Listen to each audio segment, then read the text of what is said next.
Welcome to Association Chat, an online discussion where we warm ourselves by the virtual fire with topics of the day, welcoming thought leaders and trailblazers alike to join up in this online home for the community.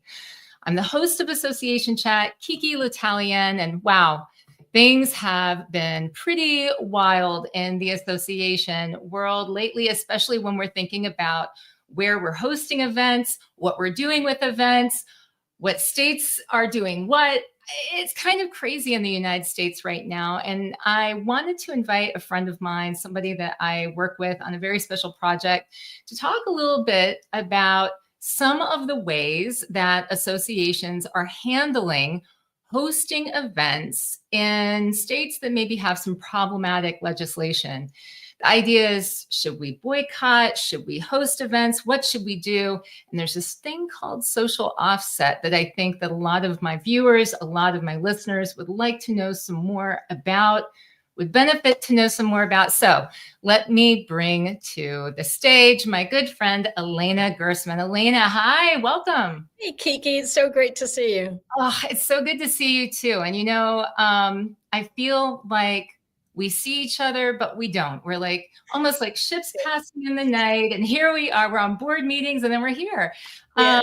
Around the virtual fireplace. I love it. The virtual, yeah. And so you are a trailblazer. You are always doing interesting things and very involved. And that's kind of why I got involved in the first place. But that's all leading us to setting a little bit of foundation and groundwork, a little bit of context for folks. So for those who have never heard of the amazing Elena Gerstmann and the amazing Social Offset project and group, can you tell me first a little bit about you? Tell everyone a little bit about you, your background, and what your role is in the association community.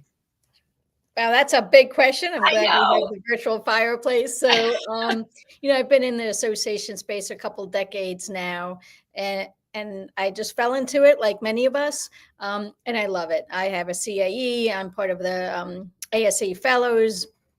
I served on the ASE board.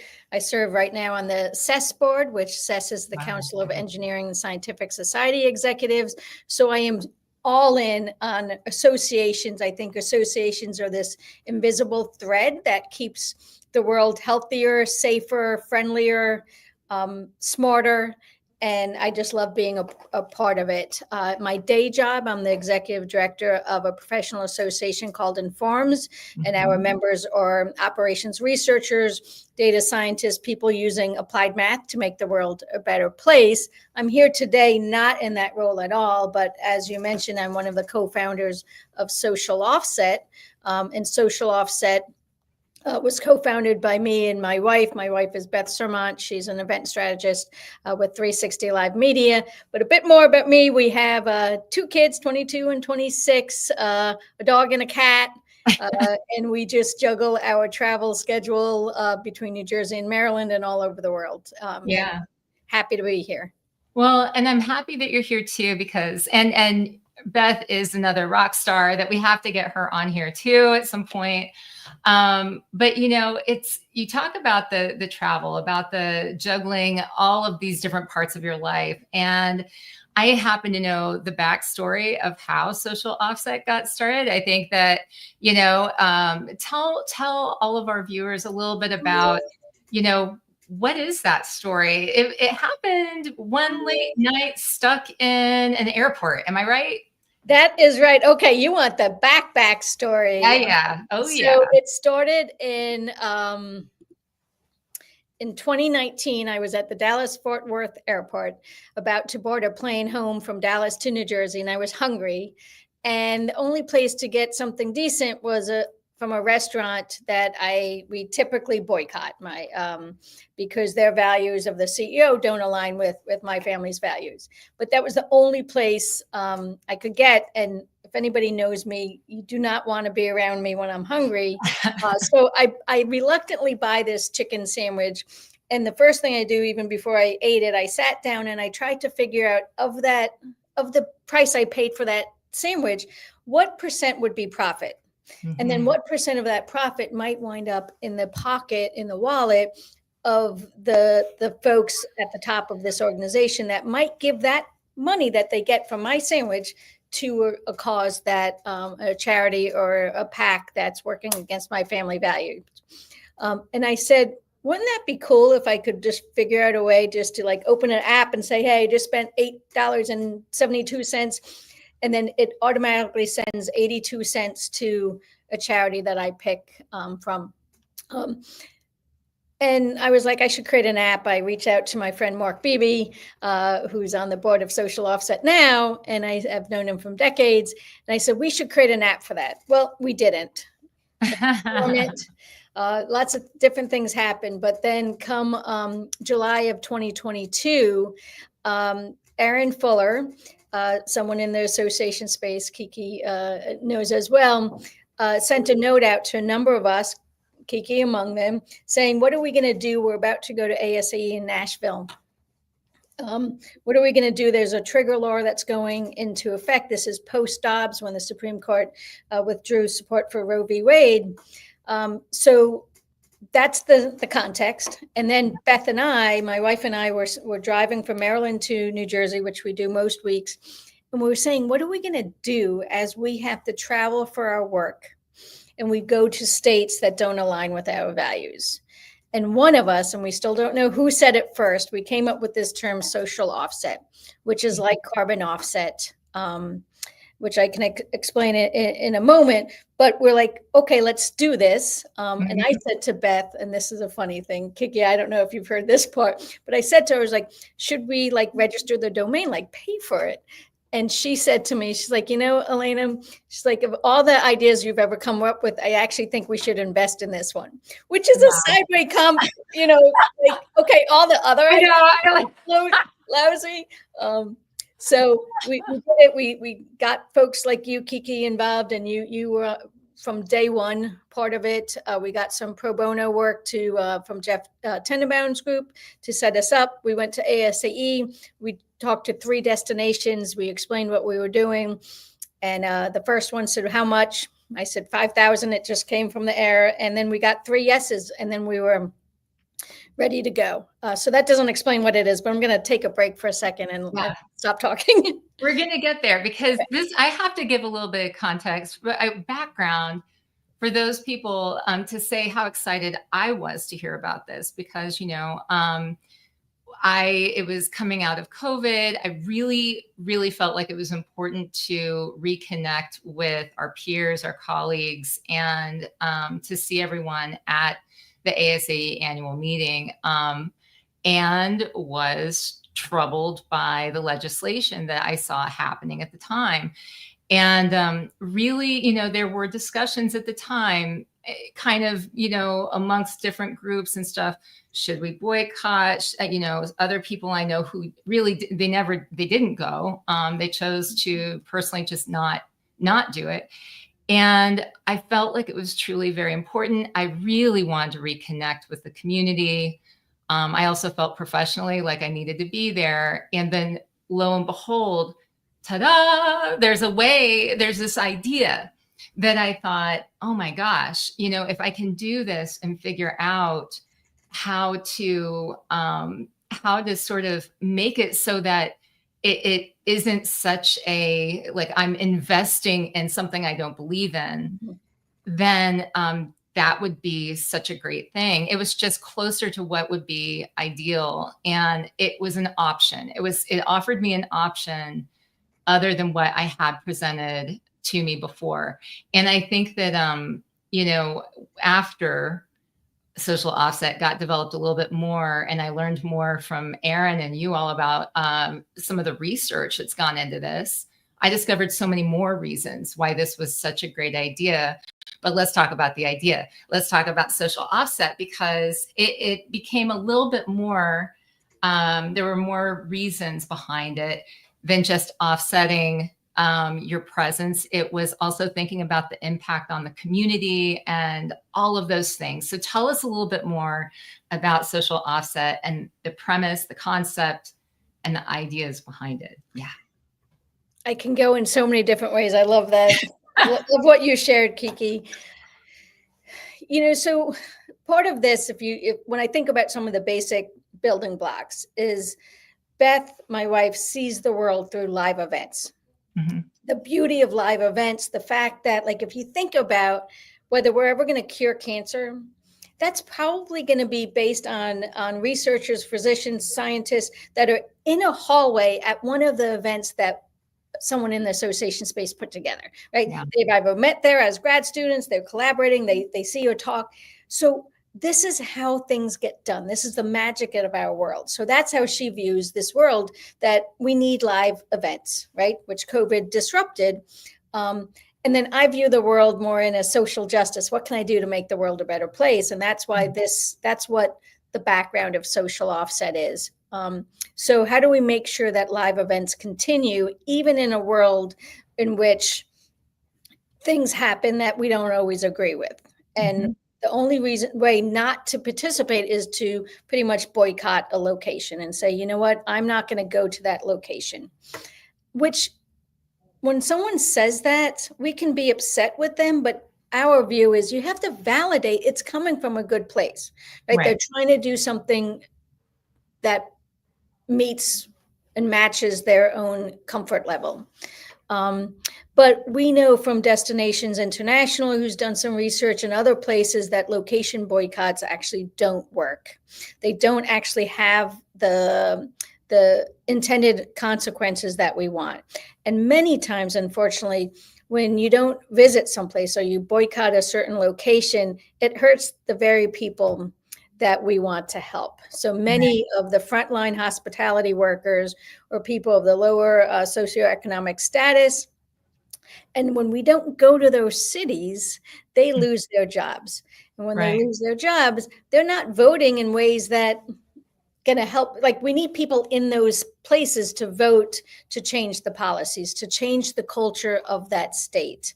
The other thing is, what we found is especially in the more recent past, in the last couple of years, is when you boycott a state or a city, you actually can amplify the other side, let's say. Yes. And they're like, yep, just another place that we don't want them anyway, which is not the same 10 years ago. When we did the bathroom bills in North Carolina, that was a different environment for us. So what SocialOffset does is, by working with the destinations, working with the events organizers, is we create what we call campaigns that identify local charities that are doing the good work, that are doing the good fight. So when someone goes to a location, they're attending an event, they can open up our page, socialoffset.org/ whatever the event's called, and we will show 2, 3, 4, 5, 6 charities. Hopefully they find one that aligns with their values. And within 30 seconds, we have a seamless transaction. You can donate to a charity that we have vetted.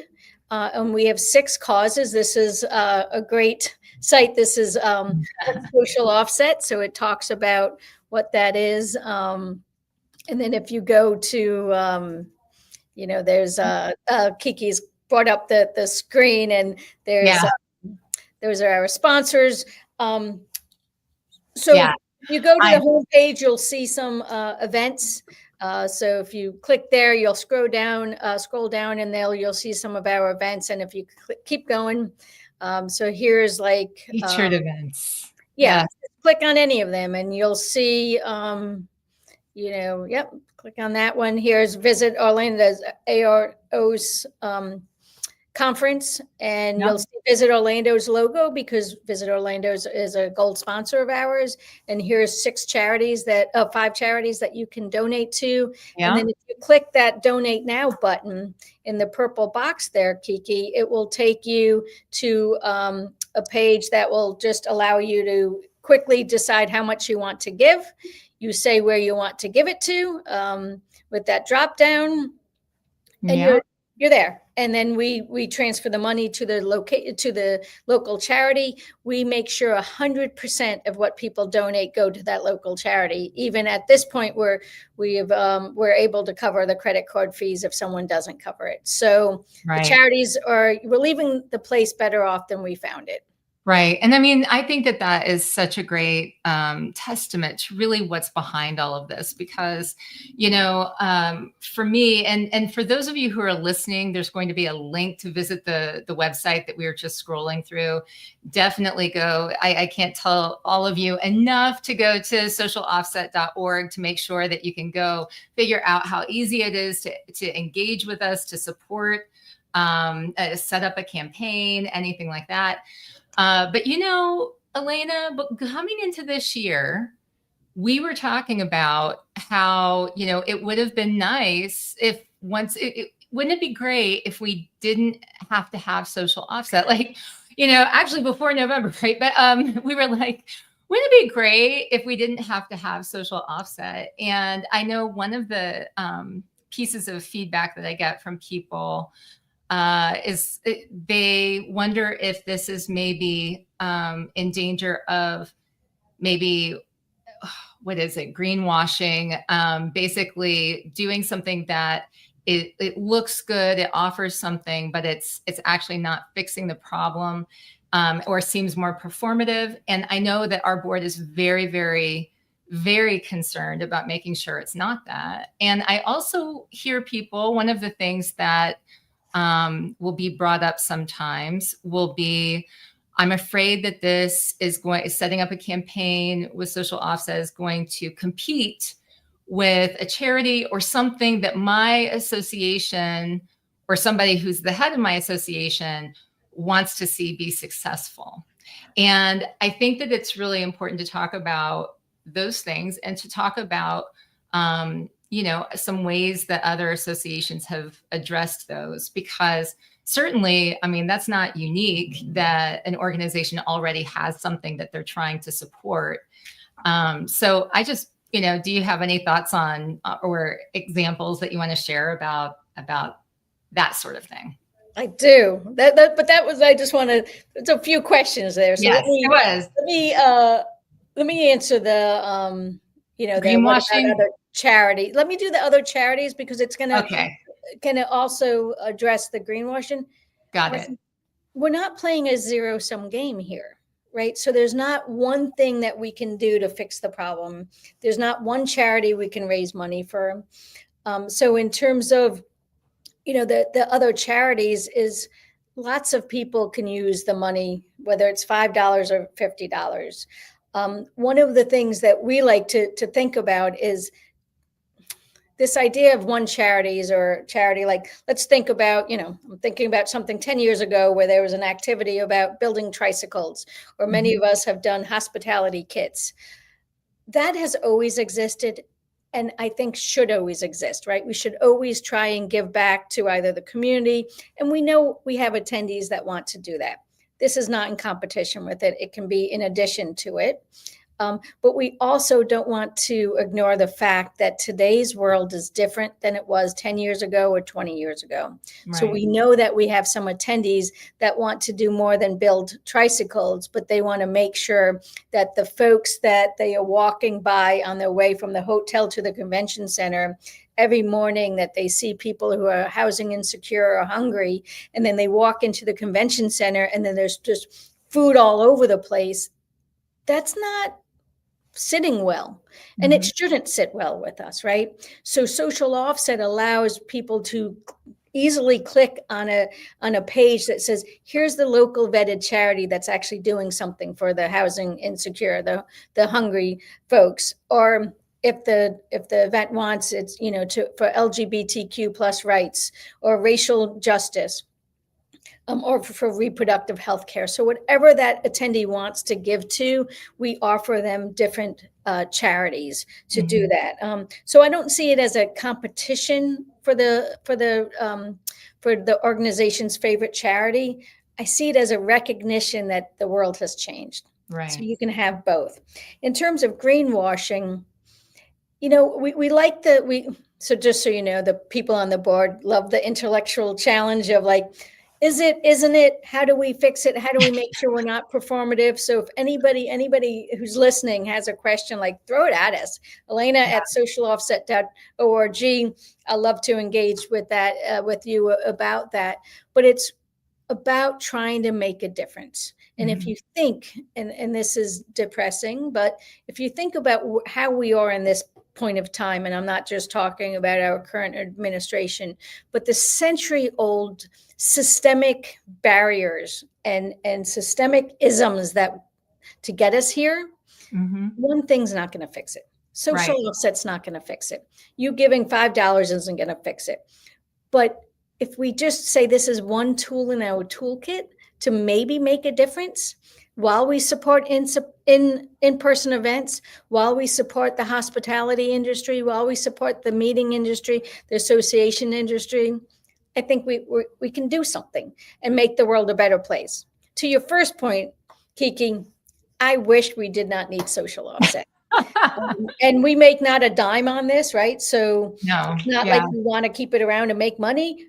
We want to keep it around because we need to give people solutions and alternatives. But one day, KiKi, you're going to interview me, I hope, saying that's the last day of social offset. We don't need it, right? Goodbye. Yes. I mean, I thought it's interesting to me to see how society is, I don't want to say evolving. It's sort of the directions that we're going in society. I think that the awareness and the conversation is there, but we're watching societal shifts where the media, people aren't able to trust that they're hearing what they need to hear in even traditional media channels. There is a lot of uncertainty about a lot of different things, a lot of skepticism, a lot of cynicism, and with good reason. And I think that, people seem to me, when talking about social offset or almost anything, to have this layer of fatigue that is a sort of, I don't know if I have the strength to do more research, to dig into stuff, which is what I think,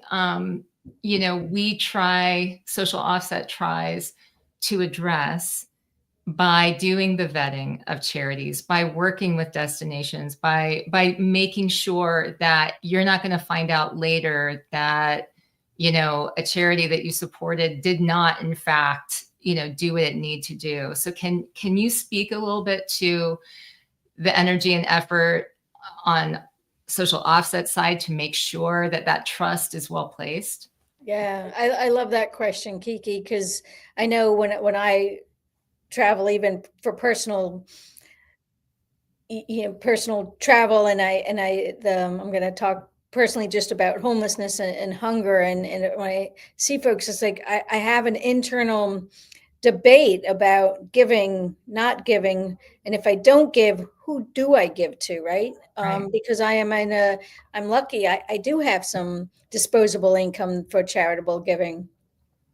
So social offset for us, we have those campaigns. So we vet every charity that we look for. So one of the things that we always make sure is they have to be local for our events. So we're not raising money for the national organizations, and nothing against the national organization, but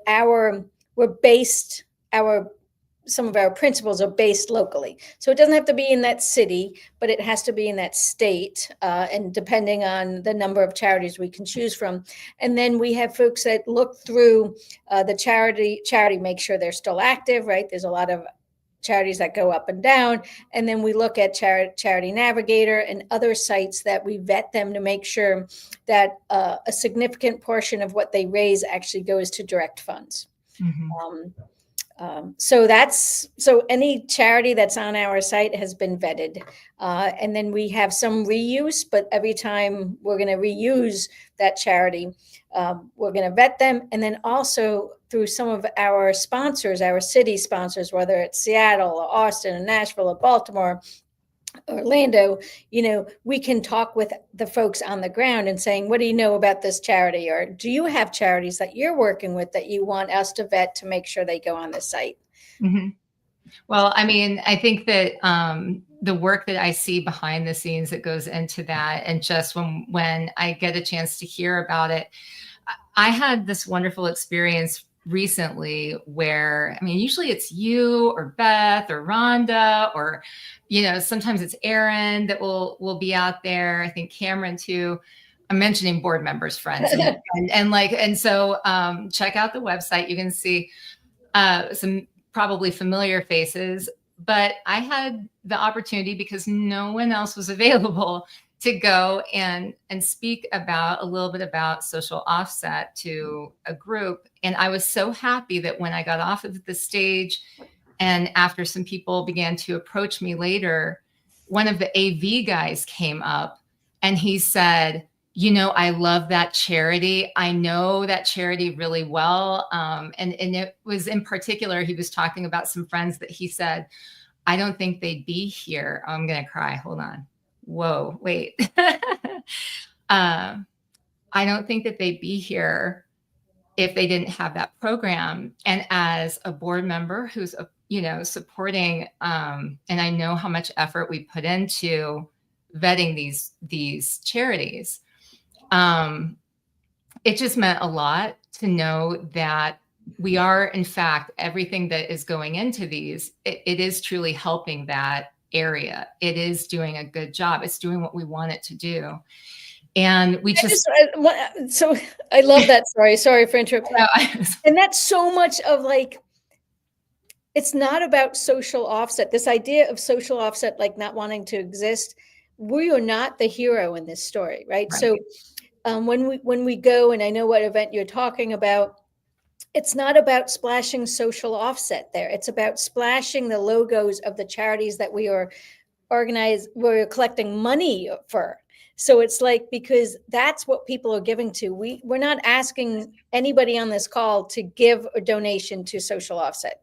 It's we want you to give it to the local charities who are doing that direct work, KiKi, that the AV person said they know people who've had their lives saved by these local charities. Yeah, it really was probably the most meaningful comment. And, you know, and I think that sometimes when you end up talking about something like this, it almost feels, because we care so much about it, it's like, it feels like, you know, you're promoting it, you're pushing it. And it's like, no, this is really, we want this to truly help the people there as we are continuing to meet. We understand that these are strange times, and we're trying to continue to bring people together.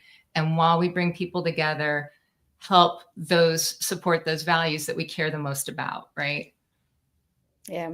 And bringing people together, if we can bring people together while reducing the divisiveness among us, that would be wonderful. And if we can make the world a better place, that would be wonderful. You know, so if I can, I want to build on something in terms of what people can do, right? So first of all, give to the local charities. If you're going to an event that has social offset, just click on the link and find the ones that we have vetted and give $5, $10, $20, $50. You can truly offset your impact if you want, or you can give what you can give. But it's also asking the meeting planners who are listening to reach out. If you want to use social offset, please do.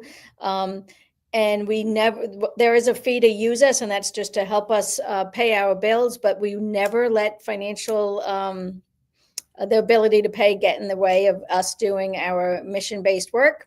And the other thing is that we do ask the destinations. Our business model is to rely on our destination friends, you know, the Visit Austins of the world, the Visit Dallas of the world, to sponsor us. And these are the folks that pay for the back end, right? The accountants we need, the marketing folks we need, those folks to do the work. Again, you know, board members make not a cent, and we're not trying to do that. In order to, the whole thing is to get the attendees' dollars to those local charities to make a difference. The other thing, the other thing I can ask of your listeners, KiKi, is if they're going to an event and that event's not using social offset, sending a note to the membership or the meetings team is, hey, do you know about social offset? Because Mhm. I want to be able to give to Social Offset when I go to your event. And Mm. that's a way to spread the word that we haven't done much yet, but I do think that that's a meaningful way. For those of you who work in associations on this call, you know, if you get 3 messages from members, that's a, oh my gosh, there's a movement out there. So please, send notes saying, hey, do you know about Social Offset? Use Social Offset. Yeah, it's such a great point. And I think that, I wanted to ask you about with this new administration. I kind of predicted at the beginning of the year, I thought we're going to have so many more people who are signing up. We're going to have so many more organizations because surely this is going to, there's going to be, more concern, especially in like the scientific community, the stuff that's going on with meetings. There's a lot of, with government officials being pulled from meetings and this kind of thing. And so I thought, surely we're going to have this flood of different people setting up. Has that happened? What are you seeing? And well, I'll just stop there. We Has it haven't seen a happened flood and what are yet. you seeing? Right. Yeah, so we haven't seen a flood yet. We're seeing the same number, and it's, as a small, volunteer run startup, it's still hard to get the word out. And that's why I'm Yeah. so grateful to be here with you, KiKi. I think, and I'll just speak for myself, and going back to your word, the layer of fatigue. So I know meeting planners are just juggling with how are they getting attendees there? How do they talk some people off a ledge in terms of boycotting or silent boycott? So there's a lot of noise out there. We have to cut through that noise. I hope we can, because again, this is just a tool in the toolkit of a meeting planner or um, representative who knows that people are not looking at their location anymore. And we could say, hey, partner with us. So, it's interesting, KiKi, right? So on one hand, I want Social Offset not to exist, but in a world in which we need it, I want us to be flooded with Right. so many people saying, you know what, let's make a stand. Let's keep in-person events happening in this increasingly divisive world. And let's make sure that we collect money for people on the ground doing the good fight. We've talked about fatigue a couple of times here. It's hard to start something. I was just talking about this in another interview the other day. It's hard to start something. It's hard to keep it going. And I know the passion and the drive that you and Beth have and that everyone involved in this has. How is your energy holding up? There's having watched this from the beginning in this setup, it's like to watch it start, to watch it take off, to watch, all of these different things happen is very exciting. And then it's like when when the challenges of setting up, like, okay, so we're scrappy, but we're going to have to figure out how to just keep this rolling and continue to get the word out. We think this is a good idea, but how are you doing with this? I mean, I'll try not to cry, but some days it's harder than others, right? We're trying to not only, we of course all have our day jobs, right? But we have family and we have neighbors who are we're under so much pressure for just the regular stuff. And then to see like Social Offset is our volunteer project, it's a passion of ours because we want to do it, but some days there's nothing left in the tank, right? Right. And this is where, I'm thankful that we have folks like you, KiKi, right? So let's talk about the event you went to in Orlando a few weeks ago. We got the invitation and it was like, could I make it? Could Beth make it? What would we have to juggle? And then there were a couple other, and it was just like, and then it was like, okay, someone from the board. So a note was sent to our board members, can anybody do this? And then out of that, we had the Phoenix of KiKi, like, we have to rely on each other to get this done, or we would miss opportunities. And we miss opportunities, KiKi, just because we can't do it all. And people are tired and fatigued. But what keeps us going is just, for me, it's the donations, the social justice. For Beth, it's the in-person meeting. And now it's the story that you told about that AV person, right? It's saying, like, can we do it? But it's, it's challenging. And I know it's challenging for our destination partners. It's challenging for the folks working on behalf of SocialOffset, for the meeting planners. There's not a shortage of challenges. Right. Right. I have to say, for people who are listening, obviously it matters very much. Clearly, we have the issues that the areas that we support and like that we are investing in, we're showing people, because it is directly connected to the types of legislation and things that are happening in these states. But I will say that as far as the meeting planners are concerned, is people on both sides of the aisle that are wanting to make sure that they are offering options, that they are offering solutions. I think that that's really encouraging, because the idea, the acknowledgement that they are valuing what their attendees or what their members are trying to, how they're feeling, and they feel like they are safe, or that they belong, or they're able to show up and participate in something that they otherwise would feel like they couldn't participate in. I find that encouraging. I'm glad you said that. And I want to comment on two things. One, in terms of both sides of the aisle.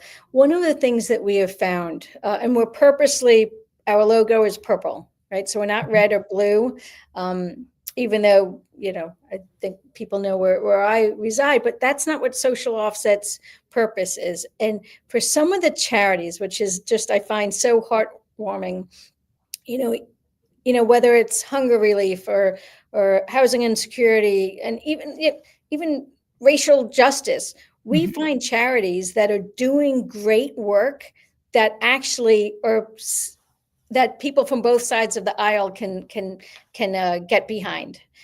Yes, I know sometimes on maybe LGBTQ plus rights or reproductive rights, that's going to be more one side than the other side. But we have charities, and it's wonderful to see people be like, no, and it's like, oh wait, no, I like that charity, right?